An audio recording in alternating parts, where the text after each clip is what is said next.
Canine dog snaps at his handler. What he reveals shocks the force. It was a peaceful Saturday morning in the mountain town of Alder Hollow. The sun was shining. Kids rode their bikes through the square, and families shopped at the weekly farmers market. Everyone in town knew Detective Lila Baird. She was sharp, kind, and always calm under pressure. People trusted her. They called her the steady hand of the Alder Hollow Police Department. Walking beside her through the crowd was her K9 partner, Bristle, a tall, sleek Doberman with alert amber eyes and a calm stride. Bristle had been trained to sniff out drugs, track missing people, and detect danger. He was loved almost as much as Lila was. The two were more than just a team, they were family. As Lila walked past the local bakery, waving to familiar faces, Bristle suddenly froze. His body stiffened.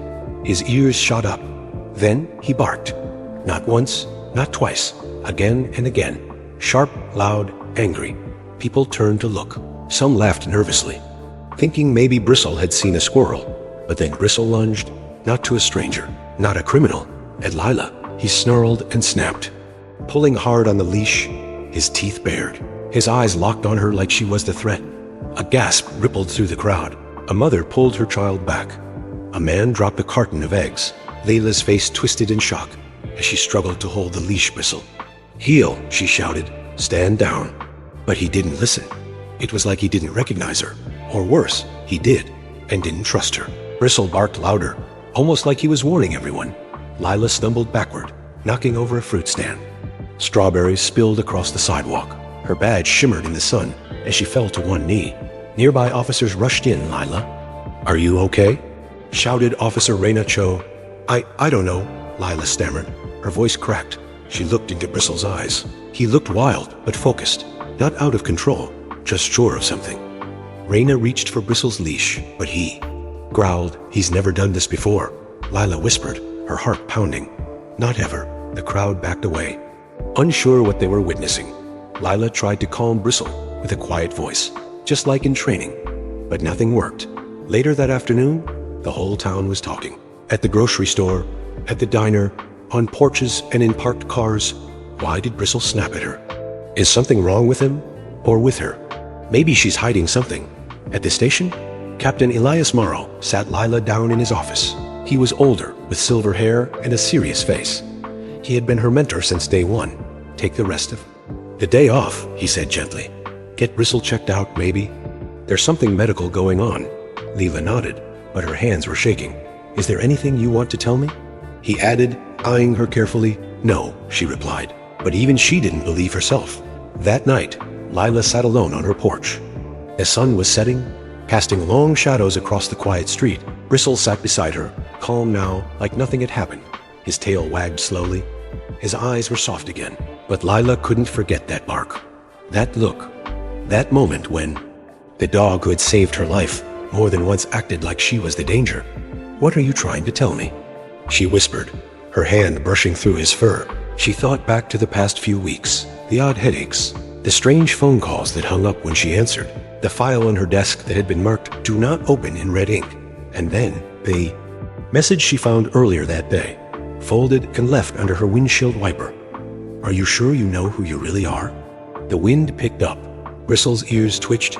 He stood suddenly, growling low, his gaze fixed on something across the street. Lila followed his eyes. A shadow moved behind a parked car. Someone was there, watching. She felt a chill run down her spine. The safety she had always felt in this town began to crack. Bristle growled louder. Lila stood slowly, her body tense. The figure slipped away into the darkness. "Gone." Lila pulled Bristle close and whispered, "Come inside, boy." But deep down, she knew it was already too late. Something had started, and there was no going back. The next morning, Lila walked into the precinct with tired eyes and a heavy heart. She had barely slept. Her thoughts kept circling back to Bristle's strange behavior and the shadow that had watched her from across the street. The station looked normal. Phones ringing, officers typing, people moving through their routines. But as she walked past the squad room, something felt off. People went quiet. Some looked away. Others whispered. Detective Raina Cho gave her a quick nod, but it wasn't the usual friendly kind. It was tight, awkward, like Raina didn't know whether to trust her anymore. Lila sat at her desk and opened her files. But she couldn't focus. Her phone buzzed. She checked the screen. No caller ID. She opened the message. Stop digging, let it go. Her stomach twisted. She looked around, but no one seemed to notice. She turned off the screen and slid the phone into her desk drawer. Later that day, Captain Morrow called her into his office again. His jaw was clenched. We received a complaint, he said. About what? About Bristle. Someone says he's unstable, dangerous. Layla felt a lump in her throat. That's not true. He's the most trained, most reliable dog we've ever had. I know, Morrow said quickly, but we have to follow procedure. He'll need a full behavior evaluation. And Lila, maybe you should take some time off. Her pulse raced. Are you saying something's wrong with me? Morrow didn't answer right away. He just looked down at a file on his desk and said softly, just take care of yourself. That night, Lila sat on her bed, staring at the ceiling. The house creaked with age. Wind whispered through the trees outside. Bristle lay curled at the foot of the bed, breathing slow and steady. But every so often, his ears would twitch. He was on alert, even while resting. At 2:13 a.m., her phone buzzed again. Another message. Check the box under your bed. Her hands shook as she reached down. There, tucked against the wall, was a small black box. She didn't remember ever seeing it before. Inside was a flash drive and a note. Not everything is wanted. Scenes. Watch this. Lila plugged the drive into her laptop. The screen flickered to life. It showed video footage, grainy, like a security camera. The timestamp said it was from 2 weeks ago. She saw herself, in uniform, inside the precinct, meeting with a man whose face was hidden in shadows. He handed her something, a small envelope. She took it and walked away. Her hands flew to her mouth. I don't remember this, she whispered. Bristle lifted his head, his amber eyes locking on her. There were more videos. One showed her entering the evidence room in the middle of the night, when she was supposed to be home asleep. She pocketed a flash drive, the same one she now held in her hand. What's happening to me? She whispered. Was I drugged? Controlled? Or is someone setting me up? Bristle whined softly, as if he understood. Then he barked once. Short, sharp, precise, like he was answering her.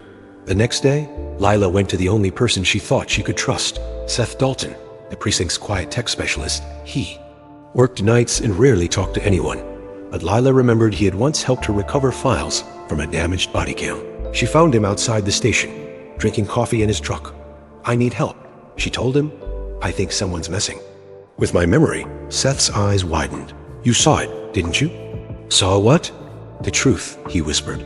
He invited her into his garage, where wires, laptops, and parts were scattered everywhere. Seth showed her a folder labeled Project Sundale. It's a program, he explained. Secret, dangerous, officers used as test. Subjects for behavior control, chemical triggers, memory wipes. You were part of it. No, Lila said, her voice cracking.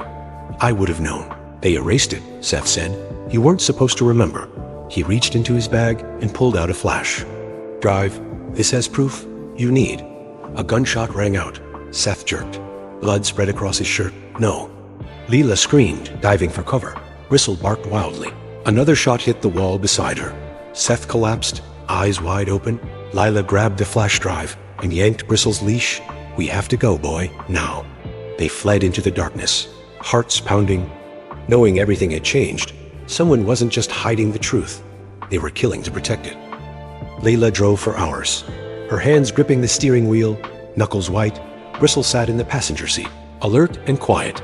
The flash drive Seth had given her before he was shot felt heavy in her pocket, like it carried every answer and every danger all at once. She had one person left she could trust, someone from her past, Ben Harker. He used to be a detective like her, but years ago, he walked away after uncovering corruption no one wanted to admit. Now, he lived off the grid in a small cabin deep in the mountains near Asheville. As the sun began to rise, Lila pulled into his gravel driveway. A rusted truck sat out front. The cabin looked weathered and quiet. She stepped out with Bristle at her side and knocked on the door. For a long moment, there was no answer. Then the door opened. Ben stood there, older, grayer, and more guarded than she remembered, but his eyes were still sharp. Leela Baird, he said, his voice low, you look like you've seen a ghost. I need your help, she said. It's bad, really bad. Ben stepped aside. Come in, inside. The cabin smelled like coffee and pine. Case files were stacked on every table. A hunting rifle hung over the fireplace. Lila placed the flash drive on the table. Ben raised an eyebrow. That looks like trouble. You have no idea, she said. Then told him everything. Bristle's behavior, the videos she didn't remember, Seth's murder, the threats, and the strange flash drive labeled Project Sunvale. Ben listened without interrupting. His face grew darker with every word. When she finished, he nodded and plugged the drive into his laptop. The screen flickered to life. At the top of the folder were documents labeled Project Sunvale, Phase 2, Behavioral Compliance Testing. Lila leaned in.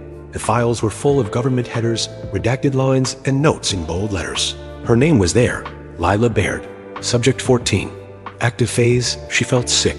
Her hands shook as she scrolled. The program used officers like her to test memory alteration and emotional control. Through sound cues, lights, and even small chemical doses delivered without their knowledge. Even worse, Bristle had been trained to detect these chemicals. He hadn't attacked her at the market. He had been trying to warn her. Ben leaned back in. His chair. They used you, Lila, like a puppet. And when you got too close to the truth, they started cleaning the house. She looked at him, eyes wide. Seth died for this. Ben nodded slowly. And they'll come for you too if you don't act fast. Lila stood up, her fists clenched. I'm done running. Ben studied her, then he nodded. All right, let's fight back. They spent hours planning. Ben would dig deeper into the files. Lila would confront Captain Morrow face to face. She had to know. Why? Why would someone she trusted put her in a program like this? That afternoon, Lila returned to the precinct. She left Bristle in the truck, but kept the flash drive in her jacket. The station buzzed with the usual noise. Phones ringing, radios crackling, but everything felt fake now, like a thin layer hiding. Something rotten underneath. She walked straight into Captain Morrow's office and shut the door behind her. He looked up, surprised. Lila, didn't expect you back so soon. I know about Project Sunvale. She said firmly, I know everything. About the chemicals, about the testing, about me. For a second, Morrow didn't move. Then he leaned back and gave a cold smile. You were always sharp, he said, but you should have walked away. You set me up, Lila. Said you used me. I built something to keep this town safe. He replied, you were part of that, until you became a problem. Just then, the door opened. Detective Raina Cho stepped in. She looked between them. Everything okay? She asked, voice tense. Raina, Lila said, holding out the flash drive. You need to see this. Raina hesitated, then plugged it into the office computer.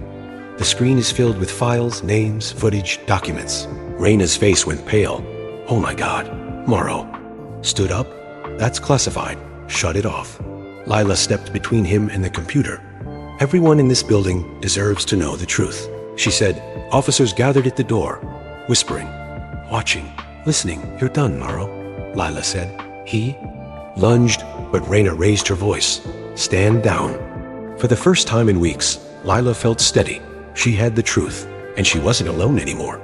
Lila stood in the middle of the precinct, her heart pounding. Officers surrounded her, staring at the files on the computer screen, videos, notes, names. Everything about Project Sunvale was right there. No one spoke, no one moved. Captain Morrow's face turned red. This is all lies. He shouted, you don't know what you're doing. But it was too late. Detective Raina Cho stepped beside Lila. We know enough. Other officers looked back and forth, unsure who to trust.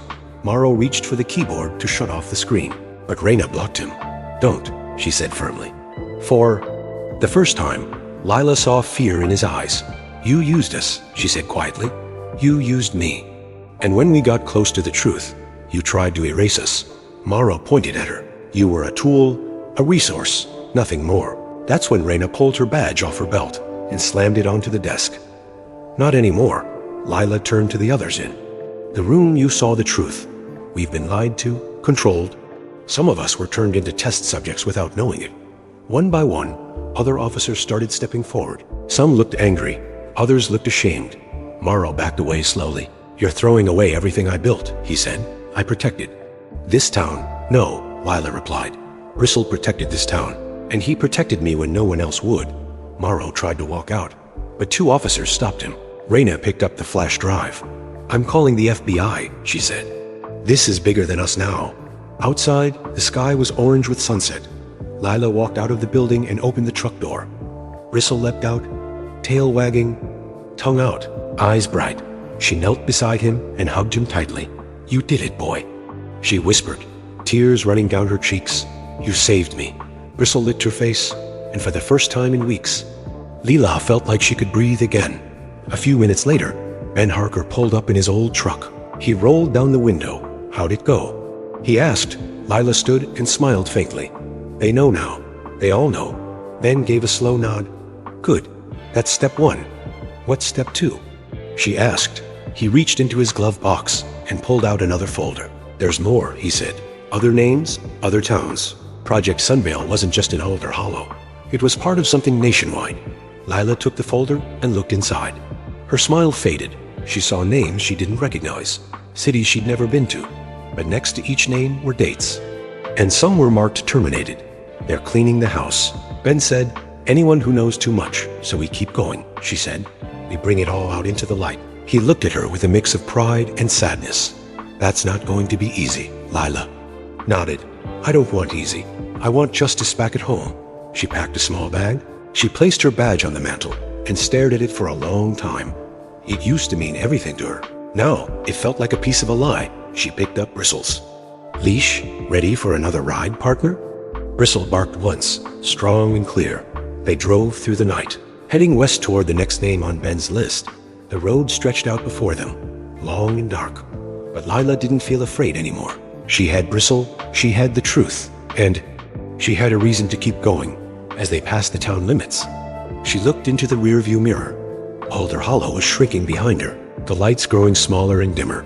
She whispered softly to herself, "No more secrets, no more silence." Bristle rested his head on her lap, eyes still alert, ears twitching. With every sound, he was tired but ready. As the stars filled the sky and the wind rushed past the windows, Lila felt something new rise in her chest. Hope. It didn't matter how far this went. She wasn't alone. She had Bristle, and together, they were going to bring the truth into the light. One name, one town, one step at a time. Subscribe to our YouTube channel, Love Tales of Tales, for long, heartwarming pets and animals, love stories that stay with you long after they end.